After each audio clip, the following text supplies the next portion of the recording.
Pues muy buenas tardes a todos y bienvenidos una semana más a los LDB Talks, las charlas organizadas por el Colegio Internacional Lope de Vega. Esta semana nos adentramos en el fascinante mundo de las matemáticas y lo hacemos a través de la charla Del miedo a la pasión por las matemáticas.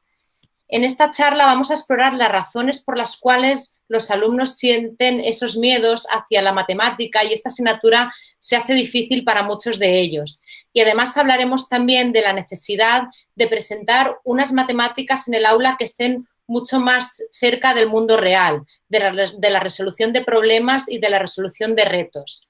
Para ello contamos con la presencia de una figura de excepción. Él es Anton Aubanell Pou.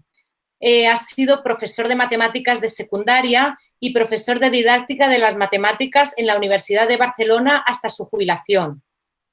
Anton ha sido miembro fundador del Museu Matemàtic de Catalunya y del Grup Cúbic de Didáctica de la Facultad de Matemáticas de la Universidad de Barcelona.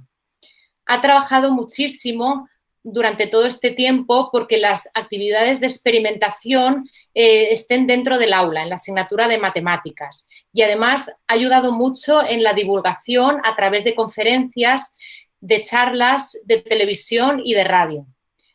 Para nosotros, Antonio es una persona además muy querida, un gran amigo, porque durante mucho tiempo y actualmente es asesor del colegio en materia de matemáticas. Así que es todo un honor que hoy nos acompañe. La charla de hoy tendrá un formato un poco diferente al resto de charlas. No será solo una ponencia de Antón, sino que va a tener formato de entrevista. Será precisamente el responsable del Departamento de Matemáticas, Manuel Valero, quien le vaya formulando las preguntas a Antón. Así que ya sin más demora, os dejo tanto con Manuel Valero como con Anton Aubanell. Y os recuerdo que a mano derecha tenéis el chat y podéis realizar todas las preguntas que queráis a lo largo de la charla y al final de ellas. Muchas gracias a todos y adelante. Muchas gracias, Ana. Muchas gracias. Manolo, tienes que activarte el micro, Manolo. Ahora, muchas gracias. Bueno, estaba comentando que muchas gracias por estar aquí todo el mundo en este webinar. Gracias, Ana, por la presentación de Antón. La verdad es que colaboro todo lo que tú has dicho. Lo principal para mí es la gran amistad que nos une al colegio con él. Una persona encantadora, muy apasionada en el mundo de las matemáticas, en la didáctica y en otros muchos temas. La verdad es que tener una conversación con Antón es apasionarte por el tema en el que en ese momento estés hablando con él. Y la verdad es que, Antón, bienvenido a tu casa, que es el Colegio Lope de Vega. Gracias. Y nada, y la verdad es que me gustaría, pues bueno, compartir con todos los que nos acompañan en este webinar de una pequeña conversación entre dos matemáticos, un humilde matemático como yo y cómo no, un matemático con letras mayúsculas como tú, Antón. La verdad es que, pues bueno, ver tu currículum y tu trayectoria es impresionante y sobre todo la pasión que pones en tu divulgación hacia el mundo de las matemáticas. Queríamos, pues bueno, la verdad es que el título era apropiado porque vivimos en un mundo donde la asignatura de las matemáticas siempre ha sido esa asignatura temida, ¿no? Ese miedo hacia los números, la geometría, etcétera. Y me gustaría, pues bueno, con esta pequeña conversación junto con los que nos acompañan, el poder cambiar esa visión y ese miedo convertirlo en una pasión, No sé qué piensas y bueno, bienvenido. Muy bien, muchas gracias. Yo debo agradecer de entrada a Ana y a Manuel vuestros comentarios, vuestra presentación y a todos los que nos acompañáis, el que hayáis querido compartir este tiempo con nosotros hablando de matemáticas, ¿no? Esperamos que os guste. Bueno, pues vamos a empezar, porque tengo ganas de empezar a hablar de matemáticas. Vamos a empezar, pues bueno, una primera pregunta que creo que es oportuna. ¿Por qué crees que las matemáticas son tan temidas? Quizá porque, no sé, quizá no han tenido la oportunidad de gozar de ellas, ¿no? Es decir, quien teme las matemáticas es porque no las conoce, ¿no? Y quizá los propios docentes tenemos verán, yo soy de un pueblo que tiene unas líneas a veces complicadas, pero me oyen bien, ¿no? Supongo. Sí, ¿no? Perfectamente. Entonces, si se va la imagen, yo ya me volveré a conectar. Pues a veces los que las hemos presentado, pues quizá tenemos una cierta responsabilidad del hecho de que sean temidas, ¿no? Y quizá, contestando a tu pregunta, Manuel, yo pensaría que veamos nuestros propios recuerdos, ¿no? Hemos hecho quizá un exceso de práctica reproductiva, de práctica muy mecánica. Quizá hemos hecho poca geometría. La geometría es una parte de las matemáticas especialmente bella porque entra por los ojos, porque se toca, se ve, se vive, ¿no? Y por tanto, la geometría quizá la hemos de recuperar, ¿no? Nos hemos ocupado quizá poco de las aplicaciones, ¿no? De la matemática. Hemos hecho pues matemáticas sin decir para qué sirven, ¿no? Yo creo que a la famosa pregunta, profe, ¿para qué sirve esto? ¿No? ¿Para qué sirven las matemáticas? Es una pregunta que nos la han hecho a todos, ¿no? Y yo la verdad es que creo que cuando se hace esta pregunta, el alumno no te está diciendo para qué sirven las matemáticas, porque hay alumnos que realmente disfrutarían igual, aunque no sirvieran, ¿no? Hay alumnos que se motivarían más por estudiar el cubo de Rubik, que puede no servir para nada concreto, que por estudiar una factura de teléfono que podría ser muy aburrida, ¿no? Yo tenía un amigo, un profesor de latín, un excelente profesor, que decía, cuando me preguntan para qué sirve el latín, yo hago una cara así como de perplejo, diciendo, pero para nada, naturalmente, solo faltaría. ¿Para qué sirve el amor? ¿Para qué sirve la música? ¿Para qué sirve el arte? ¿No? Yo hacía lo mismo cuando me preguntaban para qué sirve, les decía, por supuesto, para nada, solo faltaría, como todas las cosas importantes de la vida, ¿no? Las cosas realmente importantes no son por su utilidad, ¿no? Son por su belleza, son porque todo cuadra, son porque es una de las grandes creaciones de la inteligencia humana, ¿no? Y yo creo que eso es lo importante. Aparte de eso, sirven para llevar a un hombre a la luna o para conseguir hacer un TAC o para controlar el tráfico aéreo, pero eso son pequeñas tonterías, ¿no? Yo creo que eso es importante, ¿no? Que los alumnos se entusiasmen no solo por la aplicación de las matemáticas, sino porque son bellas, ¿no? Realmente hay que decir que hay alumnos que las quieren, ¿eh? No todo el mundo la teme, ¿eh? Hay muchos alumnos que se entusiasman con las mates. Incluso hay alumnos que se entusiasman y lo disimulan, ¿no? Pero se entusiasman, ¿eh? Eso es importante, ¿no? De hecho, las matemáticas no dejan indiferente, ¿no? Hay un grupo de personas que realmente las temen y un grupo de personas, más nutrido de lo que parece, que realmente las aman o les gusta, ¿no? Bueno, como tantas cosas en la vida, pues no dejan indiferente, ¿no? Hay que vivir experiencias positivas en matemáticas, porque es la única manera de que nos gusten, de que nos seduzcan, ¿no? ¿Cómo se aficiona una persona a la lectura? No se aficiona porque le recomienden un libro, o porque le hagan un resumen de una novela, o porque le expliquen la biografía de un autor. Se aficiona porque la lee, ¿no? Porque la vive, ¿no? Las matemáticas igual, hay que vivirlas, ¿no? Y yo creo que esas son las razones por las que son más temidas que amadas, ¿no? A veces, aunque quizá también hay mucha gente que las ama. Sí. Y entonces, ¿qué crees que cuáles son los elementos que hacen que las matemáticas no sean del agrado de nuestros jóvenes, del agrado general de nuestros jóvenes? Probablemente las causas son diversas, pero yo señalaría quizá 4. La primera es que el conocimiento matemático es progresivo, es como una escalera. Si tú el tercer escalón no lo tienes claro, es posible que te sea difícil llegar al cuarto escalón. En la progresividad del conocimiento hay un cierto bloqueo. Hay alumnos que se bloquean a un determinado nivel y les es difícil coger luego el hilo más allá de este nivel. Ese es un primer elemento que yo creo que hace que las matemáticas haya personas que las consideren difíciles, hay alumnos que las consideren difíciles.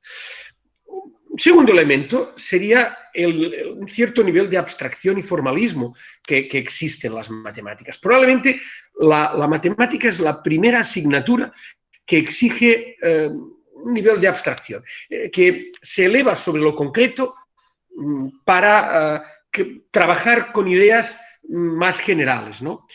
Y paralelo a eso, con un cierto lenguaje formal que a veces es bloqueante si el alumno no lo va cogiendo con calma, ¿no? El lenguaje formal que utilizamos, que a nosotros los matemáticos nos entusiasma, por cierto, porque lo leemos con una enorme rapidez, ¿no? Pero a los alumnos a veces les puede resultar bloqueante a ciertos alumnos, ¿no? Que en un momento dado se pierden, ¿no?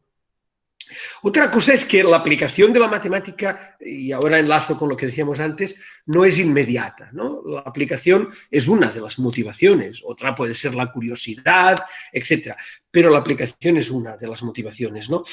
Y entonces, pues, eso puede ser, el no verse clara la aplicación puede ser también un elemento que haga que las matemáticas no agraden tanto. Sin embargo, hay que decir que aunque las matemáticas a veces sean teóricas, no hay nada más práctico que una buena teoría. Hay que tenerlo en cuenta eso. Es decir, una buena teoría es algo muy práctico, ¿no? Y bueno, a mí me parece que eso es importante. Había un matemático, Mogens Nys, ¿no? El padre un poco de las pruebas PISA, que tiene un texto que dice: las matemáticas en la escuela no solo se convierten en capacidad tecnológica en las fábricas, sino también en calidad de las democracias. Es decir, las matemáticas son profundamente aplicadas ciertamente a la productividad, pero también aplicadas a enseñar a pensar, a cultivar un pensamiento crítico, un razonamiento lógico, que eso es calidad también en la vida social, ¿no? Por tanto, la aplicación de la matemática se ha de poner de manifiesto de manera más clara. Y quizá la cuarta razón que quería mencionar en la pregunta que tú dices es que hay alumnos que cuando llegan a la escuela ya llevan una mochila de malos recuerdos matemáticos, eso que no los han tenido, ¿no? Pero que si han oído, que si la familia les ha dicho que las matemáticas son difíciles, hay un cierto apriorismo social respecto a las matemáticas, ¿no? Que parece que ya de por sí sean la asignatura más pues más difícil, ¿no? Y en cambio se pierden la belleza de trabajarla. ¿Y por qué crees, cuál es la causa para que muchos adultos que ya, como tú comentas, esos jóvenes llevan esa mochila ya de malos, de recuerdos amargos que han tenido sus padres o sus conocidos más mayores? ¿A qué? ¿Por qué crees que es eso? Es difícil hacer un análisis así, en pocas palabras, ¿no? Pero probablemente esos adultos tienen un concepto, digamos, amargo de las matemáticas, porque sus recuerdos de infancia y juventud en la escuela respecto a las matemáticas pues serían mejorables, probablemente, ¿no? Hay personas, demasiadas personas, que han tenido pues experiencias matemáticas que, bueno, que no eran todo lo seductoras que pudieran haber sido, ¿no? A veces tenemos antes, Ana citaba el Museo de Matemáticas de Cataluña, a veces tenemos visitantes adultos que nos dicen: si a mí me hubieran enseñado las matemáticas así. Las matemáticas son las mismas, ¿no? Pero bueno, nosotros siempre les contestamos que nunca es tarde para tener una experiencia matemática feliz, ¿no? Hay una cuestión que a veces está en el fondo de estos recuerdos, que es la angustia matemática, no sé cómo decirlo, ¿no? Aunque a nosotros las clases de matemáticas, pues a los matemáticos nos hayan gustado mucho, hay muchos adultos, lo hemos de reconocer, que las han vivido con angustia. Hay personas que han sufrido las clases de matemáticas. Ay, que me van a preguntar y no sabré qué, no sabré decir, no sé qué. Me explico, ¿no? Entonces, bueno, yo creo que ahí, pues, este concepto social de las matemáticas paga facturas contraídos por la escuela de hace muchos años, ¿no? Probablemente derivadas también de un determinado tratamiento del error, un tratamiento más punitivo, más devaluativo del error, ¿no? La escuela actual intenta recuperar el error como un mensaje de aprendizaje, ¿no? Como una manera que el alumno tiene de decir: eso debo mejorarlo, y una manera que el profesor tiene de saber cómo está el alumno, ¿no? Es una manera de aprender más, ¿no? Pero quizá antes había un tratamiento excesivamente punitivo que bloqueaba muchas veces el aprendizaje, ¿no? Sí, yo esto lo recuerdo en la universidad y quizá algunas personas tendrán experiencias parecidas. Yo lo recuerdo en química, que una asignatura. A mí me gustaba mucho la física, pero no me gustaba la química, ¿no?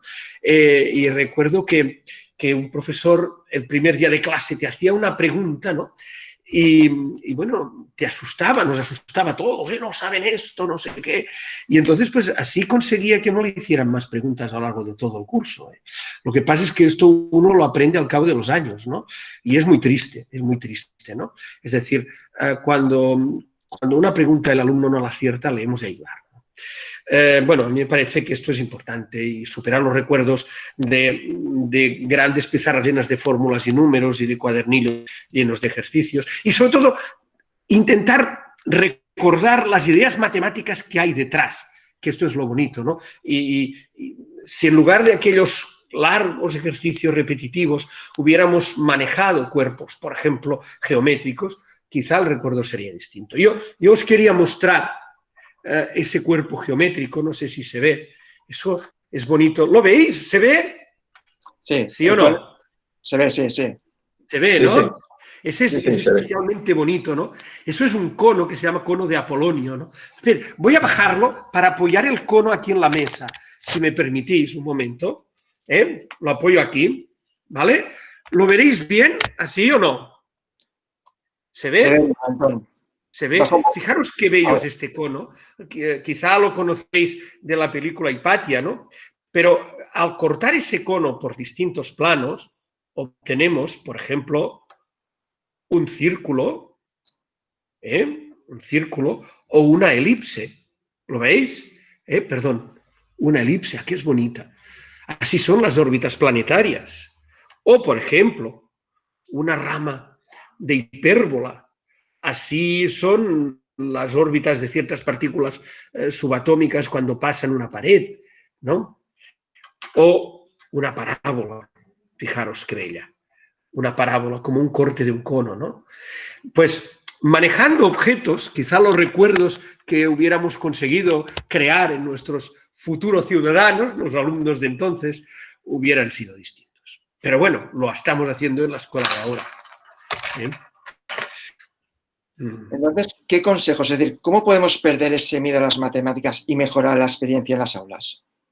Yo creo que en primer lugar hay que transmitir la idea de que todo el mundo puede hacer cosas en matemáticas, que todo el mundo puede disfrutar con las matemáticas, que las matemáticas no solo es una cosa para una élite rara, de gente rara, no sé qué, sino que todo el mundo puede conseguir entusiasmarse por un rompecabezas, por un reto y sobre todo emocionarse al encontrar la solución, ¿no? Y en ese sentido creo que los maestros debemos ser proveedores de buenas experiencias matemáticas, proveedores de experiencias. Y además debemos ser provocadores de éxitos, porque no hay nada más motivador que el éxito. Cuando decimos que un alumno a veces te dice, yo no sirvo para las matemáticas, ¿no? Y eso, pues bueno, eso es, realmente representa pues un fracaso social, ¿no? Que un alumno a los 10 años te diga, no, yo no sirvo para las matemáticas. ¿Cómo es posible eso? Todo el mundo sirve para las matemáticas, ¿no? Pero cuando nos encontramos este tipo de casos, la única solución es ir proponiendo pequeños retos que a su nivel, que vayan proporcionando pequeños éxitos y cada vez mayor. Y de éxito en éxito construiremos una motivación y aumentaremos la autoestima matemática, ¿no? Porque todo el mundo puede entender matemáticas, ¿no? Lo que hace falta es conseguir un lenguaje para que las entiendan. Pueden no entender una demostración formal en la pizarra o considerarla difícil, que es bueno que hayan alumnos que poco a poco vayan entrando en ese tipo de lenguaje formal, pero pueden entender otro tipo de demostraciones quizá más aplicadas. Déjenme hacer una demostración que a mí me entusiasma y la he seleccionado porque quisiera que la vieran. ¿Se ve esta hoja de papel? ¿Sí? Sí. ¿Sí? Miren. Acércatela un poco más y se verá mejor. Así, más cerca de ti. ¿La pongo aquí arriba? No, más cerca de ti. Más cerca de mí, vale. Así. Vale. Sí. Aún es más cómodo eso. Muy bien. ¿La veis? Sí, perfecto. Muy bien. Pues mirad, Por ejemplo, cuando hemos estudiado que la longitud de una circunferencia es 2πr, ¿lo veis así? ¿Mejor? ¿O mejor al revés? Igual. No sé lo que está escrito, Antón. Vale, bueno, pero supongamos que hemos estudiado que la longitud de una circunferencia es 2 veces pi por r, 2πr. Entonces vamos a demostrar la fórmula del área del círculo. ¿Me explico? Vamos a verlo, lo haremos aquí. Fíjense, cojamos una caja de quesitos. ¿Estamos de acuerdo? Vamos a sacar los quesitos. Aquí estaban de oferta, había dos de esto. Y aquí tenemos quesitos, ¿lo veis? Esa longitud, ¿estamos de acuerdo que es 2πr? ¿Sí o no? Por tanto, si cogemos la mitad y la mitad, eso será πr y πr. ¿Estamos de acuerdo o no? Abrámoslo. Eso es πr y eso es otro πr.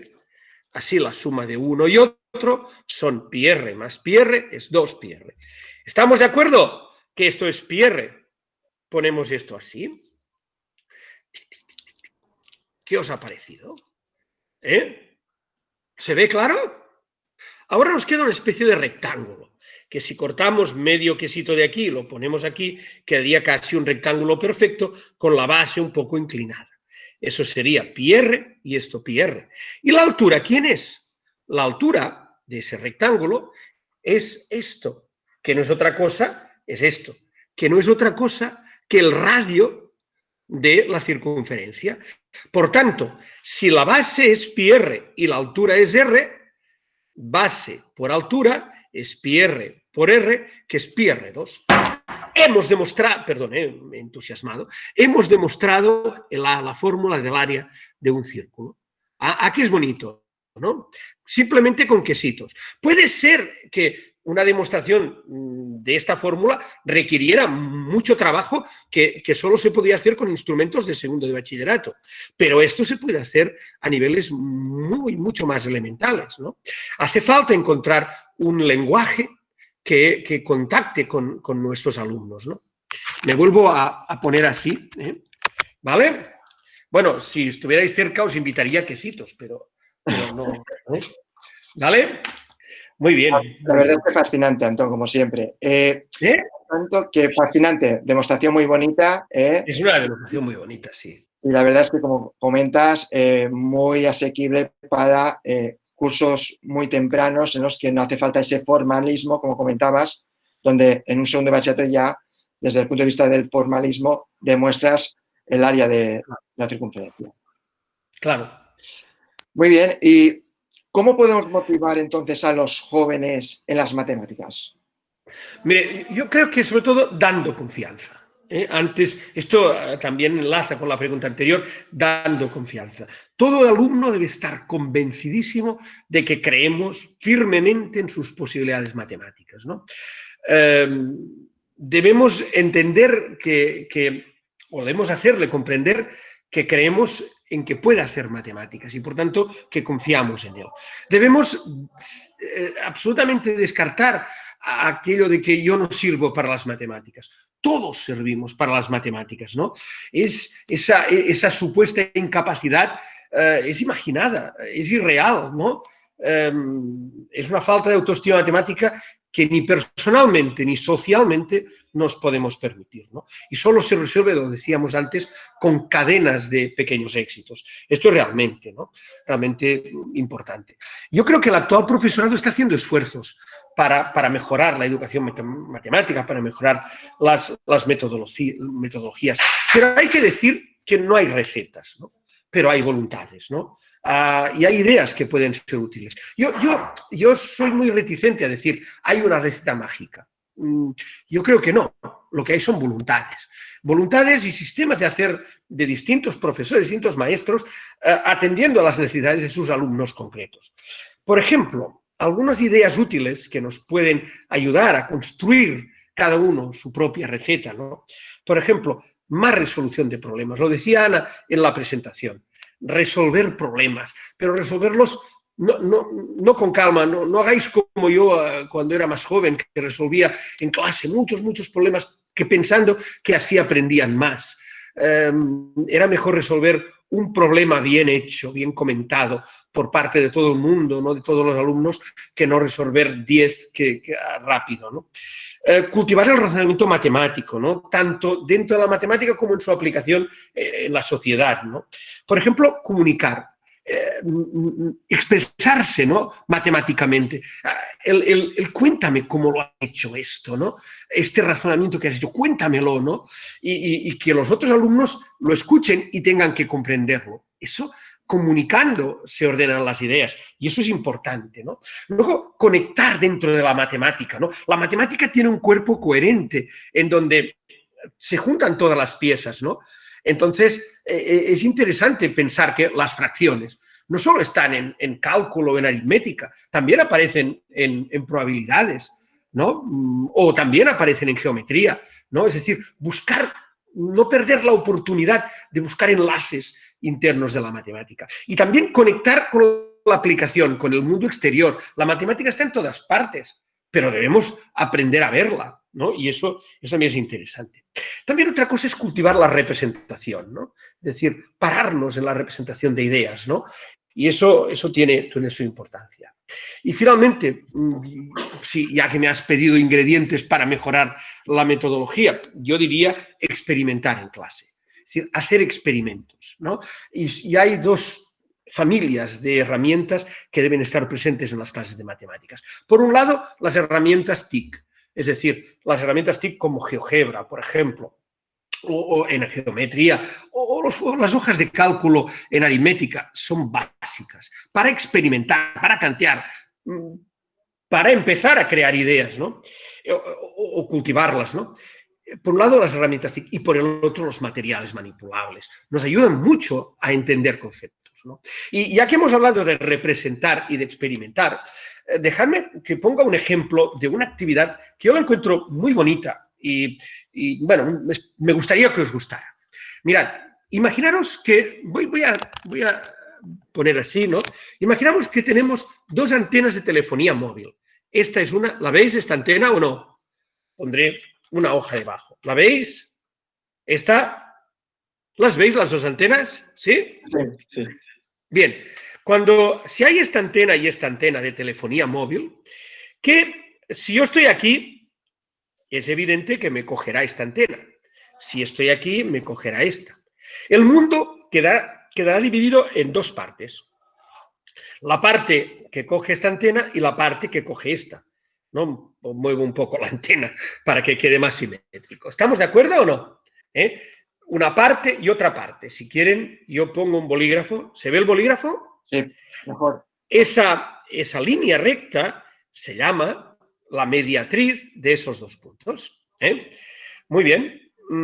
Si hubiera una tercera antena, voy a poner una antena, por ejemplo, roja, aquí, entonces habría una mediatriz por aquí, entre estas dos, una mediatriz, perdón, cojo dos bolígrafos más, por aquí y una mediatriz por aquí. El mundo quedaría dividido en tres partes. ¿Estáis de acuerdo? Ese punto de aquí se llamaría el circuncentro de este triángulo. ¡Qué bello! Muchos de ustedes recordarán el circuncentro como algo que estaba allí en la pizarra. No, no, no. Es algo que está en la realidad, en las antenas de telefonía móvil, por ejemplo, ¿no?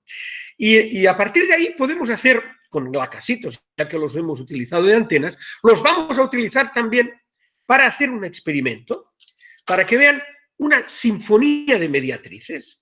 Miren, he cogido un plato lleno, ven, de lacasitos. Les invito a lacasitos también, Entonces, tengo aquí dos platos, ven uno y ven otro con un poquito de agua. Eso lo pueden hacer en sus casas, ¿vale? ¿Los ven o no? ¿Sí? Sí. Entonces, voy a poner lacasitos. En este caso pondré lacasitos en un círculo, de manera que dos lacasitos del mismo color no estén seguidos. ¿De acuerdo? No sé si se van viendo. ¿Se va viendo? Los pondré de distintos colores. ¿Se ve bien? Tú vigila, que se vea bien. Manolo. Sí, se ve. Vale, los pongo de distintos colores y ahora intentaré no mover la mesa. Aquí voy a ponerlos distribuidos de otras maneras, ¿de acuerdo? Una manera un poco anárquica, todo eso ya veréis, no hay problema. Ya veis, quizás es la primera conferencia del ciclo en donde utilizan comida, Bueno, este no, que es del mismo color. Vamos a poner aquí un rojo, aquí un verde, que no lo hemos usado. Aquí ¿qué? Un azul, por ejemplo, aquí en medio, los colores del Mediterráneo aquí. Y vamos a esperar. Ahora no nos movamos, Vamos, yo no tocaré la mesa, digo no nos movamos, Yo intentaré no tocar la mesa para empezar a ver cosas maravillosas. Quiero que observéis aquí esta mediatriz. ¿La veis o no? ¿Veis los colores, el amarillo y el azul, como se encuentran en una línea? ¿O aquí el rojo y el amarillo? ¿O aquí el rojo y el naranja? ¿Se ve un poquito? Ya lo iréis viendo mejor. Aquí el naranja y el azul. No sé si se va viendo. Voy a acercarlo un poquito más. ¿Cómo lo veis? Ahora mucho mejor. ¿Se ve? Fijaros qué bonito. Todo eso son mediatrices. ¡Qué maravilla! Mírate esta qué bonita que ha quedado.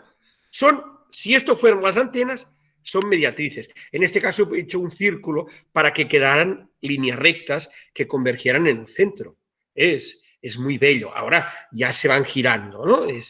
Y es ya un tema físico. Pero bueno, es muy bonito. Qué manera tan directa de ver las mediatrices. Cuando hablamos de experimentación, hablamos de eso, ¿no? En un momento dado, por ejemplo, cuando se estudió la epidemia del cólera del 1854 en Londres, que fue muy, muy, muy violenta, pues se estudió dividiendo la geografía de la ciudad en zonas de influencia donde los centros no eran naturalmente antena de telefonía móvil, sino que eran fuentes. Y así se detectó la fuente que estaba contaminada. Se cerró aquella fuente y se acabó la epidemia. Esa fuente hoy se ha vuelto a colocar como un homenaje al nacimiento de la epidemiología moderna. Mirad en este caso. Quiero que lo veáis. A ver, no sé si se ve. Espera, cogeré la luz. ¿Se ve? Sí, sí. Cada zona realmente queda de un color, ¿no?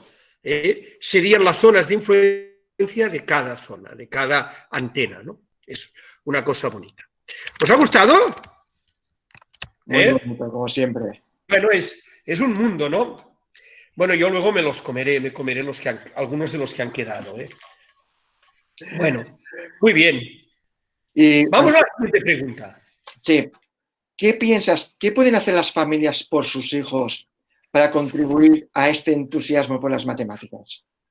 Primero, no transmitir ideas negativas. Eso es importante. Es decir, si hemos tenido malos recuerdos en la escuela, guardémonoslos para nosotros, ¿no? Transmitir fuerza, ganas, empuje, que eso es lo importante, ¿no? Pero vamos a cosas más concretas. Por ejemplo, transmitir un cierto gusto por la cuantificación, la objetividad, la lógica, ¿no? Pensar que no todo es contar. Alerta, que se nos ha ido un momento que me vuelvo a conectar. Vale. Pensar que no todo es contar, ¿no? Que en casa podemos medir, estimar, clasificar, ordenar, esquematizar, razonar. Hay muchas operaciones matemáticas importantes que se pueden hacer en casa, como algo habitual en familia, ¿no? Otra cosa que pueden hacer las familias es interesarse por lo que hacen las escuelas y valorarlo. Si las familias lo valoran, el alumno lo valorará, ¿no? Y otro elemento, disfrutar juntos haciendo matemáticas. Es decir, en época de confinamiento han habido muchas iniciativas para disfrutar haciendo retos matemáticos en familia, ¿no? Y en este caso, cuando nos planteemos problemas para hacer juntos, es importante que tengamos en cuenta algunas cosas. Por ejemplo, dar tiempo, demos tiempo, respetemos los ritmos de cada uno. Eso es importante, ¿no? Respetar los ritmos. Segundo, no mitifiquemos los cálculos, ni tampoco los cálculos exactos. Tiene mucho más mérito a veces los cálculos estimativos, las valoraciones estimativas, porque son los cálculos que normalmente hacemos en nuestra vida cotidiana, ¿no? Luego también admitir razonamientos alternativos, de verdad.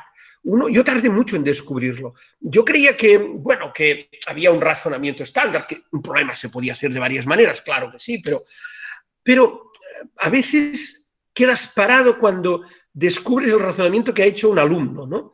Razonamientos que son sorprendentes, pero son muy bonitos y a veces muy acertados, ¿no? Otra cosa, no castigar el error, tomarse el error casi, en estos casos, casi como, bueno, pues no pasa nada. Es decir, no hay problema, ¿no? El otro día yo hacía una escape room matemática y me equivoqué en un cálculo, me hizo rabia, pero bueno, ¿qué vamos a hacer, no? Y valorar el camino, no tanto el resultado, valorar el camino. Eso es importante, más que el resultado, ¿no? A partir de aquí hay muchas situaciones que podemos aprovechar, ¿no? Los viajes, horarios, kilometrajes, tiempo, ¿no? Eso lo hemos hecho todos, ir dividiendo la velocidad, el espacio por la velocidad, etcétera, ¿no? En los restaurantes, ¿no? ¿Cuánto valdrá esto? Estimémoslo. A ver qué, o lo mismo en los supermercados, ¿no? A ver cuánto nos costará la cuenta, a ver quién se acerca más a la cantidad total, el comercio en general, con los descuentos, etcétera. Eso es importante. Y en los medios de comunicación. Los periódicos están llenos de matemáticas, de diagramas estadísticos, bueno, de cálculos, de porcentajes, etcétera. Y es muy interesante ir a la caza de errores. Eso es un gran deporte. Es como buscar setas, quiere decir, es un gran deporte y razonar dónde están esos errores, etcétera. Hay muchos, es como cazar Pokémon, pues es divertido, ¿no? Y no sé, en el propio deporte, déjenme poner un ejemplo bonito para hacer matemáticas en casa, tranquilamente, no sé. Fíjense, voy a separar la cámara, fíjense, aquí tengo digamos, un tubo con 3 pelotas de tenis. ¿Están de acuerdo? ¿Sí? Ya ven que no llega muy arriba, pero hay 3 pelotas de tenis. Mi pregunta es la siguiente. ¿Qué es más largo? ¿Esta longitud? ¿La longitud del contorno? ¿O la longitud del tubo? ¿No? Eso es bonito preguntarlo a nuestros hijos, ¿no? A ver, ¿qué será más largo? ¿Esto o esto? Bueno, en principio siempre es bueno que antes de hacerlo, incluso de empezar a explicarlo, de comentarlo, que se hagan conjeturas, a ver, suposiciones. ¿Qué dará? ¿No? ¿Qué será más largo? ¿No? Bueno, normalmente las personas decimos que es más largo esto. ¿Es verdad o no? Pues bueno, vale más experimentar. Ponga un experimento en su vida. Un pequeño cordel, ¿lo ven? No voy a hacer ningún truco, Lo pongo aquí, aquí, alrededor del tubo, aquí. Me explico, es decir, lo he puesto así, ¿Me he explicado o no? Alrededor del tubo. Y ahora pongo esto aquí. Sorpresa, sorpresa, fíjense, es un poquito más largo el contorno que no la altura. ¿Ah, qué sorprendente? ¿Me explico, no? Claro, fíjense, el contorno era 2πr, que es el diámetro, por pi. Por tanto, el contorno eran pi veces el diámetro, ¿no? Que son 3,14 veces el diámetro. En cambio, la altura son 3 diámetros, ¿no? Es decir, 3 diámetros en frente de pi diámetros. Por tanto, hemos aplicado la fórmula de longitud de una circunferencia y nos ha sorprendido. Una actividad que se puede hacer tranquilamente en casa. Sí, sí. Una de tus conferencias más celebradas lleva el extraño título de Geometría con pompas de jabón. Es extraño, sí. Sí, además es una de las más conocidas, de las más famosas. ¿Se puede realmente hacer matemáticas con pompas de jabón? Y tanto, y tanto. Mira, hay matemáticas en todas partes, pero hay que reconocer que hay zonas privilegiadas para cazar matemáticas, ¿no? Y las pompas de jabón son privilegiadas, ¿no? Hay muchos aspectos matemáticos. Esa conferencia, de hecho, en el 2003, creo que fue, recibió un premio europeo de actividades de divulgación matemática, precisamente por la matemática que hay detrás, ¿no? Ya sé que parece extraño esas inocentes figuras que cada día, y ahora más que nunca, nos acompañan constantemente, ¿no? Pero lo cierto es que sí, que hay muchas matemáticas. Voy a poner 3 ejemplos. Primero, por ejemplo, ¿por qué las pompas son esféricas? Eso es una cuestión curiosa, ¿no? Las pompas son esféricas por una razón matemática, porque es la figura que contiene mayor volumen en la menor superficie.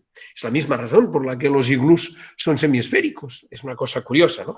Por ejemplo, otra cuestión matemática de las pompas.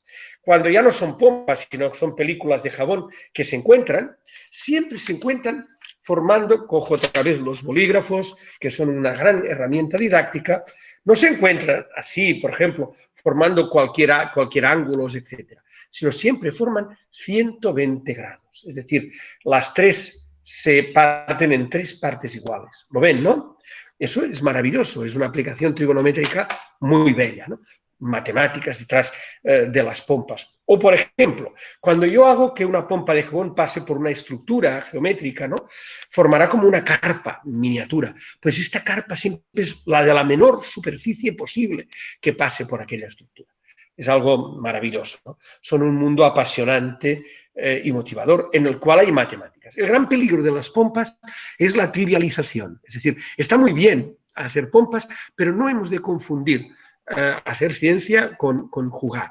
La ciencia puede ser divertida y eso es importante, pero no debemos frivolizar tampoco, ¿no? Pero las pompas son maravillosas. Yo cada vez que las hago, y las he hecho centenares de veces, y cada vez os aseguro que es como si las descubriera. No hago teatro, de verdad. Entonces, Antón, ¿cómo podemos cambiar la imagen social de las matemáticas? Bueno, en primer lugar, mejorando la experiencia escolar de los alumnos actuales, que serán los ciudadanos de mañana. Es decir, preparar la imagen social de mañana, ¿no? Mostrar que hay matemáticas para todos, que es lo que hemos dicho antes, ¿no? Que todo el mundo, y también los adultos, por tanto, pueden participar en las matemáticas, ¿no? Y haciendo y participando en acciones de difusión, de divulgación, celebrando conferencias, efemérides, por ejemplo. Yo soy, ya lo sabéis, en la escuela soy muy aficionado a las efemérides, ¿no? Creo que cada clase ha de ser especial y hay tantas efemérides matemáticas que nos permiten hacer una fiesta en cada clase explicando un concepto relativo a aquel matemático que nació o murió aquel día, ¿no? Me parece que es interesante eso, ¿no? Por ejemplo, poniendo atención en los medios, ¿no? Las matemáticas de los medios, aquello que decíamos antes, ¿no? Dejadme poner un ejemplo de esto, ¿no? Una relación entre las efemérides y la estadística, los gráficos estadísticos que aparecen en los medios. Por cierto, que estamos descubriendo con el COVID pues muchos aspectos estadísticos que son fundamentales, ¿no? Yo descubro con asombro, yo no sé si también te pasa, Manuel, que la gran dificultad estadística está en los datos. Es decir, a veces en los currículums no está la recogida de datos, sino el análisis matemático de los datos. Y en cambio la recogida de datos, bueno, nos está para hacer un buen análisis. Es básico y nos está suponiendo un tema grave, ¿no? Y datos no homogéneos y datos absolutos y no relativizados respecto a población general. Tendremos que reflexionar sobre el comportamiento social de la estadística, porque es importantísimo. Deberemos mejorar la estadística, sin duda. La estadística escolar, quiero decir. Y déjenme relacionar la estadística con las efemérides, porque me gusta, ¿no? Y con la situación que estamos viviendo. Mirad, dentro de 5 días, el 16 de junio, podemos celebrar precisamente hacer un homenaje a Jon Snow, ¿no? Él no fue el Jon Snow de Juego de Tronos, sino Jon Snow, que era un médico londinense que fue quien combatió la epidemia de cólera que antes hemos citado, en 1854, ¿no? Él murió un 16 de junio, en 1858, y fue la persona que estudiando aquellos diagramas que hemos visto con Lacasitos, pero con las fuentes de Londres, supo qué fuente estaba infectada y cerraron la fuente y se acabó la epidemia. Aquella fuente es un monumento para los epidemiólogos actuales, ¿no? Si vamos con alumnos a Londres, no nos la debemos saltar, recuérdalo, Manuel, sobre todo. Anotado está. Y otra efemérides que deberíamos haber celebrado el 12 de mayo, un 12 de mayo, en 1820, nació Florence Nightingale, que era una enfermera inglesa, que la enviaron a hacer de enfermera a la guerra de Crimea y empezó a hacer estadísticas de las razones de la muerte de los soldados que estaban en los hospitales de guerra, ¿no? Y empezó a darse cuenta del problema de las infecciones, de la asepsia, etcétera, y sus gráficos estadísticos son de una belleza para colgar en casa, de verdad, son muy bonitos, ¿no? Y pues, bueno, hubiera sido un bonito recordarla el 12 de mayo. Precisamente por eso, el 12 de mayo es el Día Internacional de la Enfermería. Es importante recordarlo en las circunstancias que vivimos, ¿no? Creo que socialmente las matemáticas las debemos hacer presentes constantemente, ¿no? En las matemáticas hay territorios muy bonitos que debemos explorar y explorar a veces a través de experiencias, ¿no? Dejadme que os muestre una experiencia muy bonita en ese territorio. Mirad, hoy he ido a comprar un churro de piscina. Nos entendemos, ¿no? ¿Qué es un churro de piscina, no? Me voy a levantar, permitidme que me levante. Y, mirad, cojo un papel, ¿lo veis? Una hoja de papel larga, y la envuelvo en el churro de piscina. ¿Lo veis o no? Se va viendo, ¿no? La envuelvo bien, bueno, más bien envuelvo el churro de piscina con el papel, Y ahora voy simplemente... Esto se puede hacer en clase, yo lo hacía con plastilina y lo hemos hecho con alumnos de Lope de Vega. En clase lo hemos hecho con plastilina. Con plastilina, claro, para hacerlo con distintos diámetros. Antón, y ahora... Antón, disculpa, conecta la cámara, que se ha ido.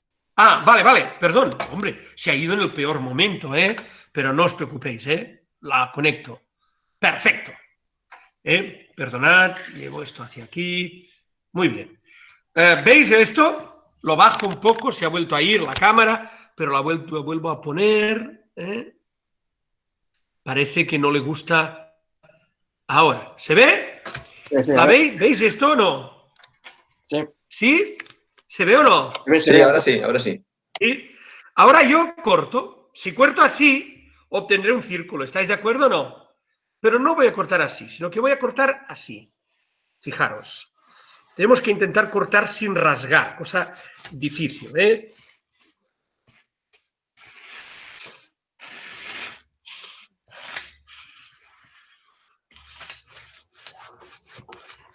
A ver, voy a cortar el último trocito.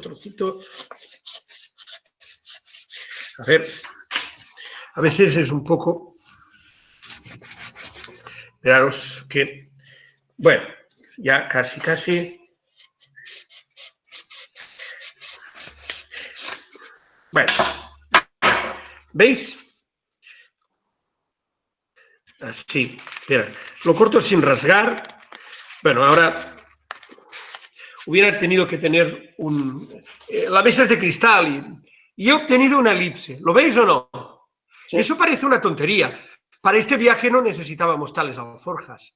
Es cierto. Pero en cambio, saco el papel. Y, damas y caballeros, pongo la cámara y ahí obtenemos una magnífica función sinusoidal. ¿Qué les parece? ¿Les ha gustado?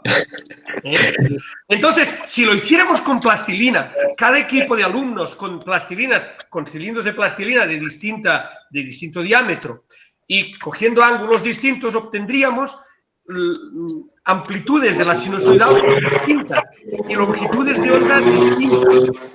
¿Cómo podemos hacer matemáticas experimentando? Y eso es importante. Bueno, ¿os ha gustado? Bueno, sí, ¿a qué nos hemos emocionado un poco y todo? Pues sí, ¿no? claro. Muy bien.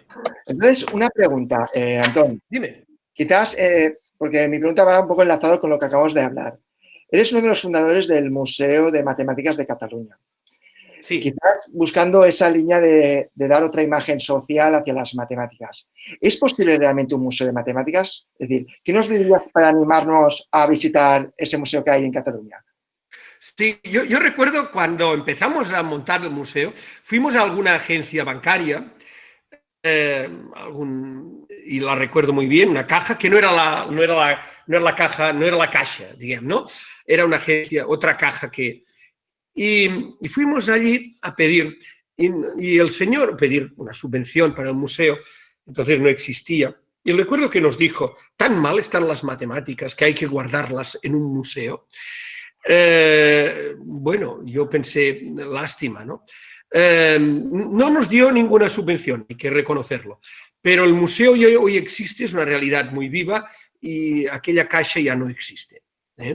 Es muy curioso, ya no pasó la crisis.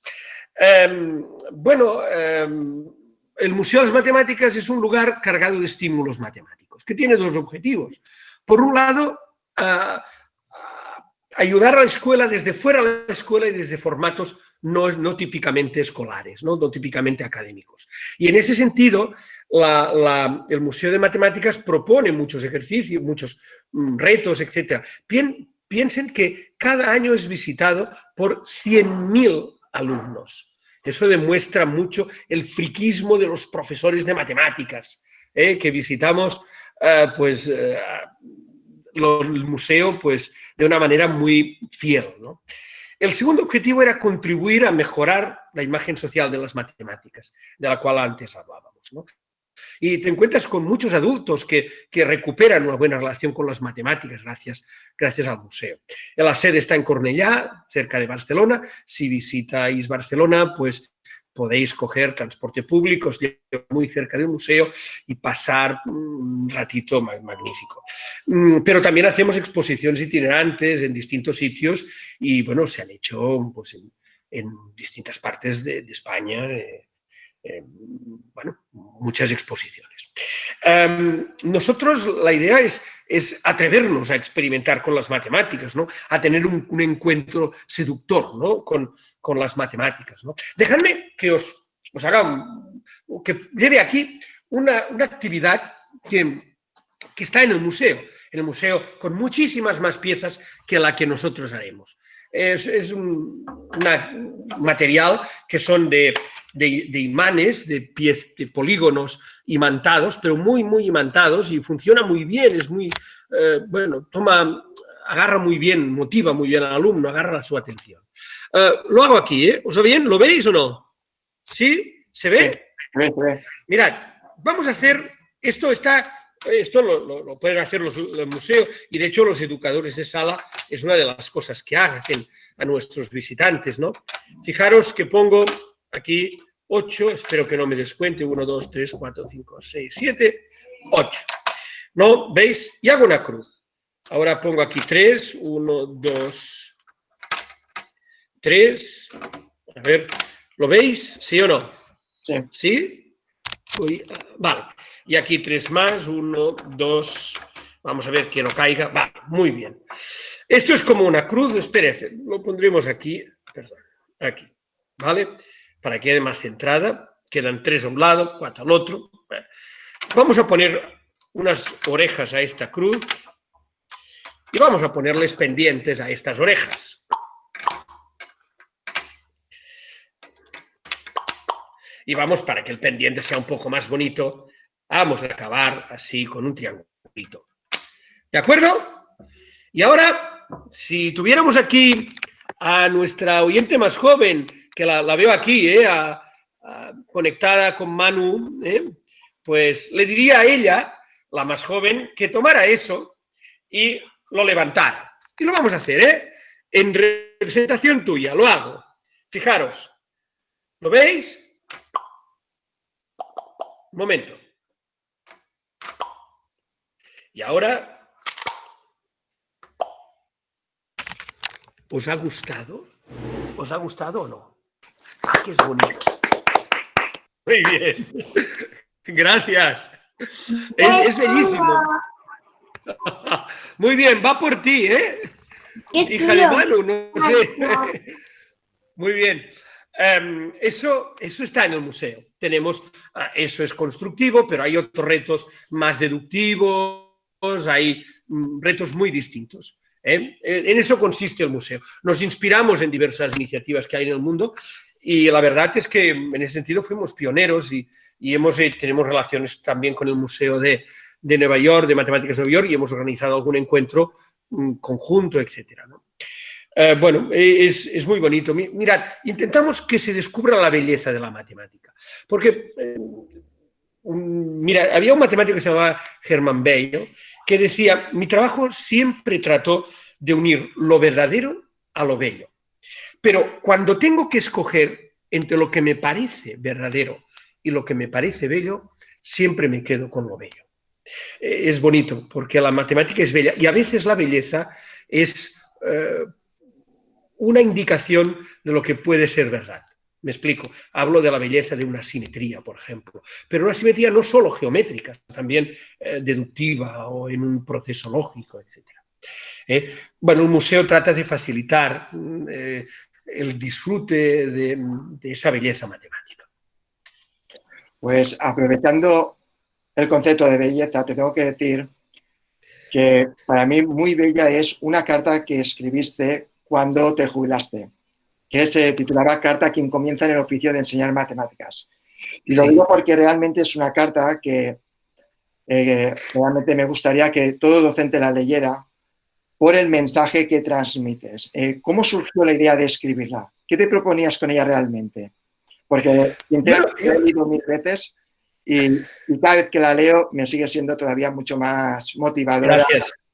Y bella. Gracias, te lo agradezco. Yo la hice de todo corazón. Eran los últimos años de mi vida profesional. Estaba trabajando en un centro de innovación didáctica en matemáticas, que se llamaba CREAMAT, y entonces empecé a pensar que, bueno, leí que había una iniciativa en Estados Unidos de que personas que se jubilaban, hacían una carta explicando cosas. Y entonces yo pensé en hacer una carta dirigida al profesor que empieza, ¿no? en el oficio de enseñar matemáticas, ¿no? Pero ya desde la perspectiva de que ya no has de hacer currículum, ya dices, yo ya me jubilo, ¿no? Y bueno, pues le di muchas vueltas, 2 o 3 años de vueltas. Y recuerdo que el día que poco antes de mi jubilación, 15 días antes, los alumnos de la universidad me dijeron, hombre, nos tendrías que hacer algún texto para el último día de clase, ¿no? Y yo dije, bueno, pues os leeré una carta que hice, ¿no? Y lo que no sabía es que el último día de clase habría allí una fiesta con, bueno, muchísimos exalumnos y compañeros de la universidad y fue muy emocionante. Mira, yo como que sabía que me harías esta pregunta, he preparado 3 fragmentos, porque me los dejáis leer, 3 fragmentos. Además, te invito a que lo hagas. Gracias. Primero, evita que ningún alumno o alumna se sienta excluido o excluida de las matemáticas. Demuéstrale que tienes confianza en sus posibilidades, celebra efusivamente sus logros matemáticos y reconoce su esfuerzo aunque no acabe de dar fruto.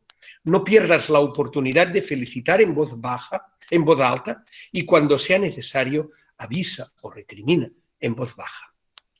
Segundo texto, segundo fragmento. A medida que han pasado los años, he ido siendo más consciente de que una de las responsabilidades más grandes que tiene un docente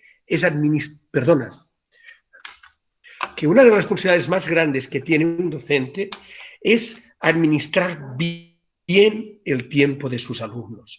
En cada clase un grupo de jóvenes pone en tus manos uno de los bienes más valiosos que tiene, su tiempo.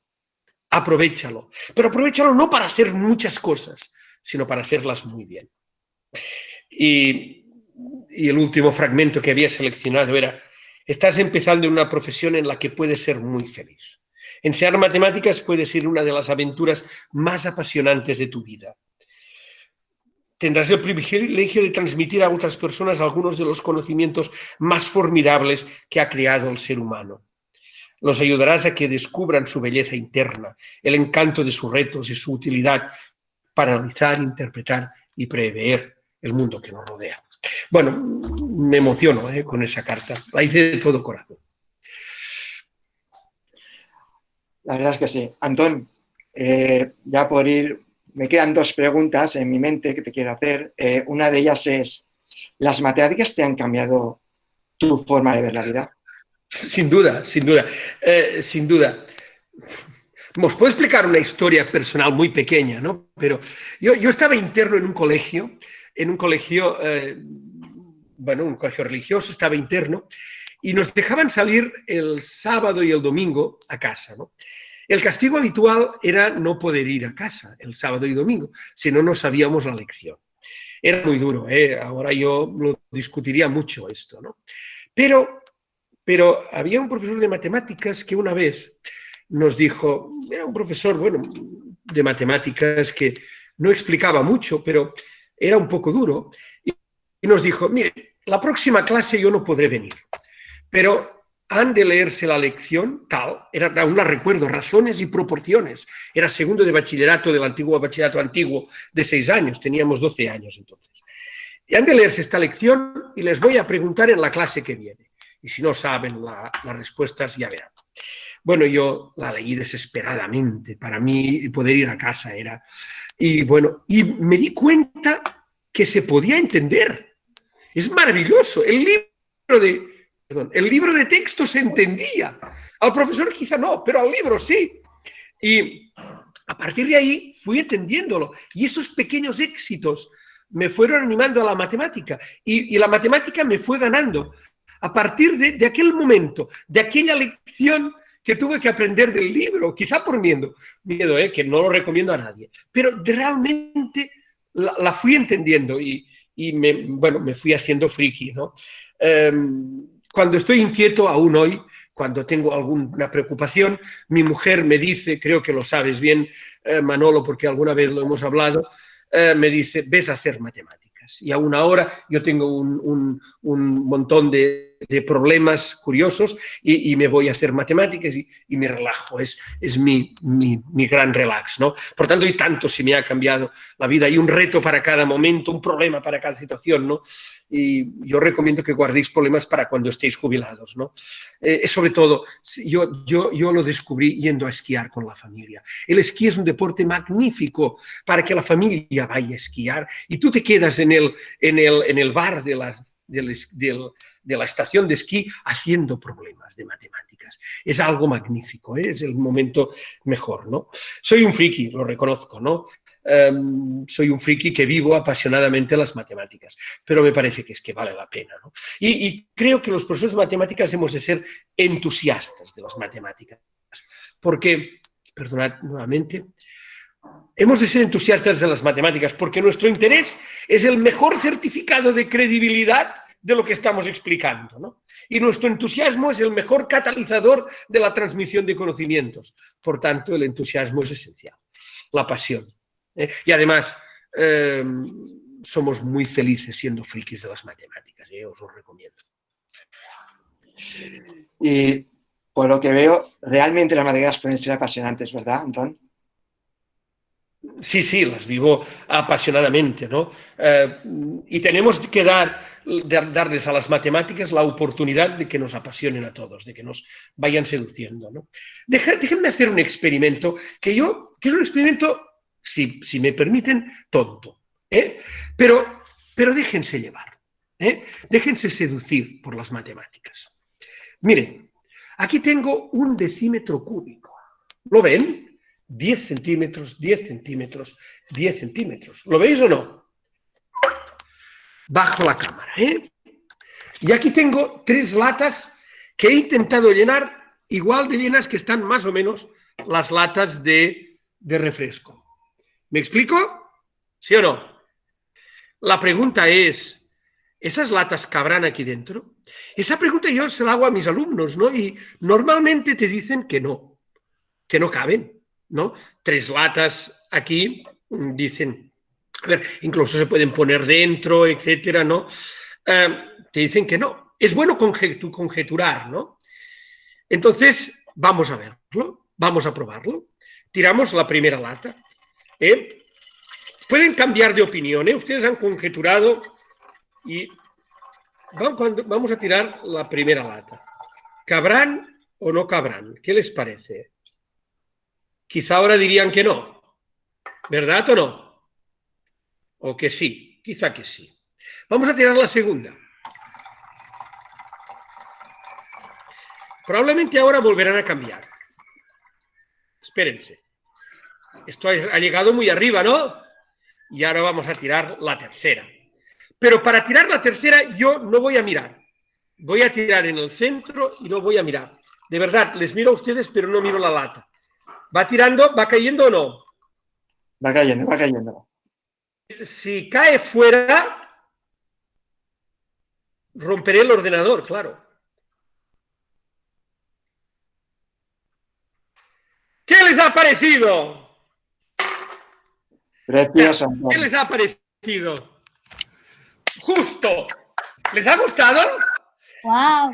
Fijaros, os habéis emocionado por 1 litro de agua. 1 litro de agua cabe en 1 decímetro cúbico.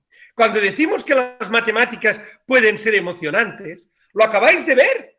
Os habéis emocionado viendo que 1 litro de agua, porque esos son 33 centilitros, ¿verdad o no? Cabe exactamente en 1 decímetro cúbico. Puede haber pequeñas diferencias según cómo se... Pero podemos quedar un poco por abajo y entonces todo alumno dice 33 por 3 son 99 y aquí falta 1 centímetro. Bueno, o puede quedar un poco por arriba según cómo hayamos llenado y entonces por el menisco, por la tensión superficial se aguanta, ¿no? Pero es magnífico y nos hemos emocionado con algo tan trivial como saber que 1 litro de agua cabe en 1 decímetro cúbico, pero nuestros alumnos no lo olvidarán nunca, ¿no? De hecho, dejaros seducir por las matemáticas. A veces decimos en el museo que hay 2 tipos de personas. Las personas que aman ya las matemáticas, que ya son entusiastas de las matemáticas, y las que aún no saben que lo son, pero ya lo descubrirán. Eso es importante, ¿no? Por tanto, debemos atrevernos a gozar con las matemáticas, atrevernos con un problema curioso, con un rompecabezas lógico, ¿no? Y no nos ha de preocupar de entrada que nos resulte difícil, que no lo resolvamos, que nos equivoquemos, ¿no? En el camino está el gusto, ¿no? Pensemos en ello y poco a poco iremos viendo que podemos avanzar, ¿no? Bueno, y sobre todo, cuando consigamos la solución, de verdad, lo que decíamos, el éxito es absolutamente motivador, ¿no? Bueno, esa es la introducción al friquismo matemático. Todo eso tiene un peligro, que os convirtáis en frikis como nosotros, como Manolo o como yo. Bueno, muchas gracias.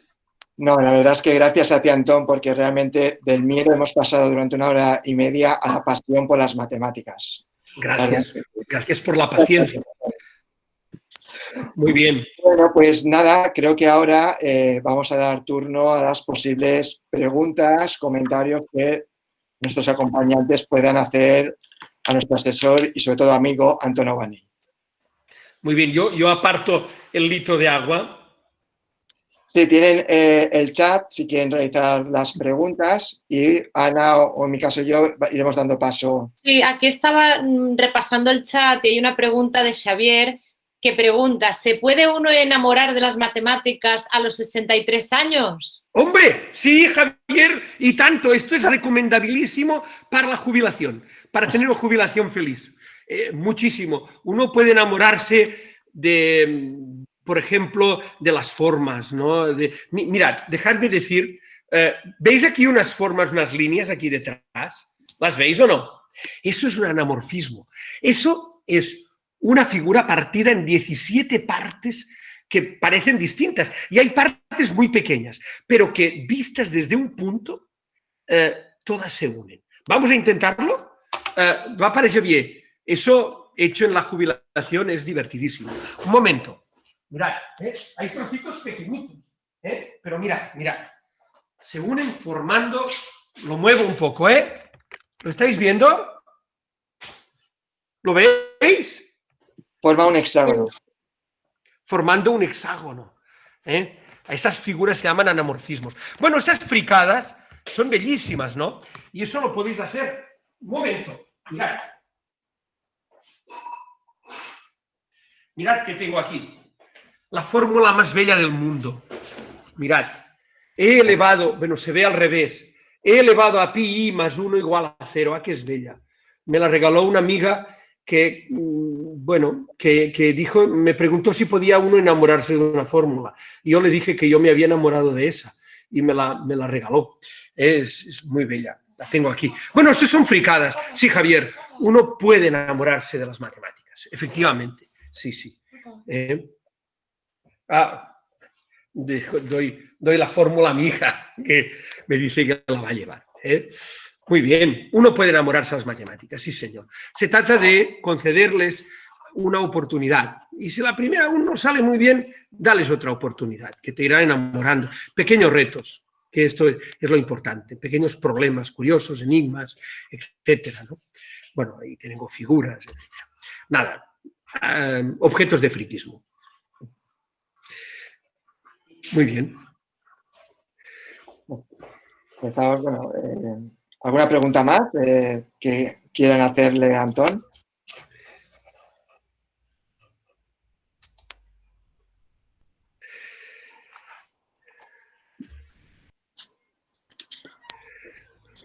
Bueno, pues parece ser que, Antón, creo que sí, los has dejado. ahora he puesto, a ver si había ido la cámara, perdonad.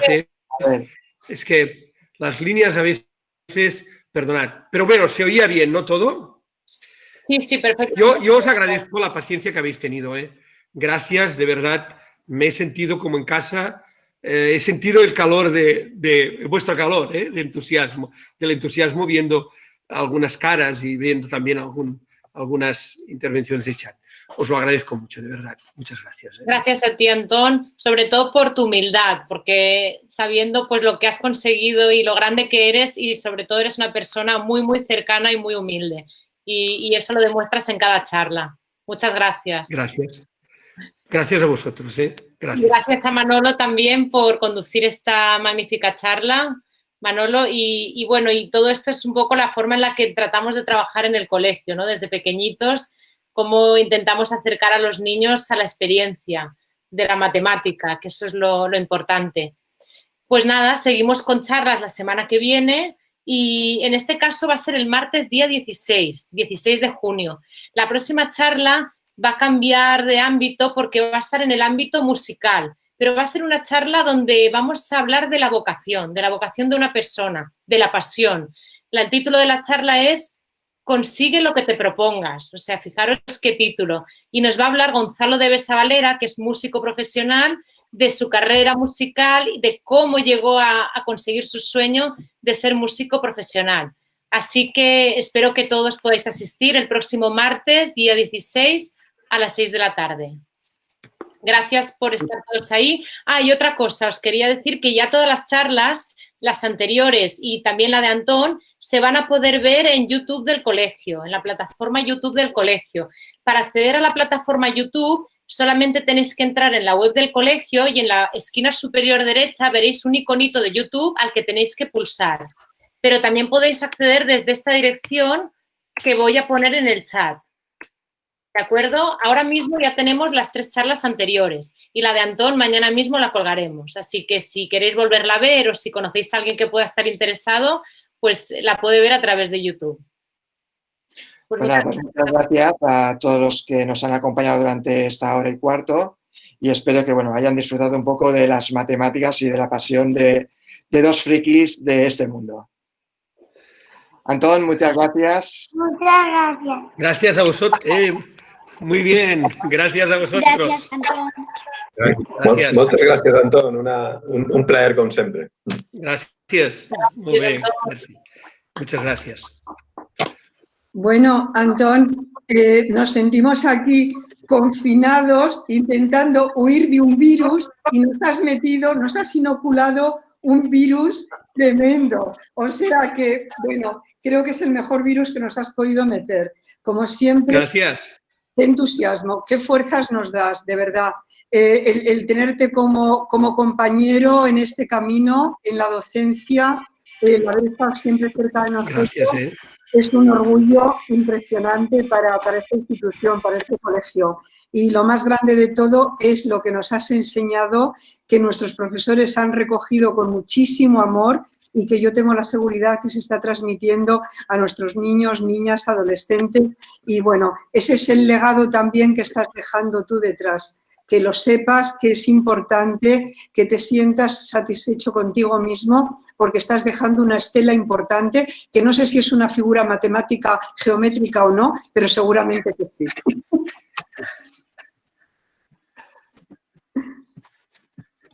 Muchas gracias, Aurea. A mí el trato con el Colegio Lope de Vega para mí ha sido una experiencia enorme. He estado más de 10 o 12 veces, me parece, y siempre ha sido una experiencia y continúo, y bueno, intento continuar a vuestro lado tanto como pueda. Muchas gracias. Sois muy potentes y en ese sentido es un placer trabajar con vosotros. Muchas gracias. Bueno, la verdad es que tenemos mucha inspiración de personas como tú y eso es lo que nos da toda la potencia que tenemos. Gracias, Antón. Bueno, seguimos juntos porque no te voy a decir adiós. Lo mismo pasado mañana nos vemos, nos volvemos a hablar, etcétera, etcétera. Un beso muy fuerte a ti, a tu familia. Muy bien. Y, oye, vete un rato a hacer matemáticas. Te lo has merecido. Vale.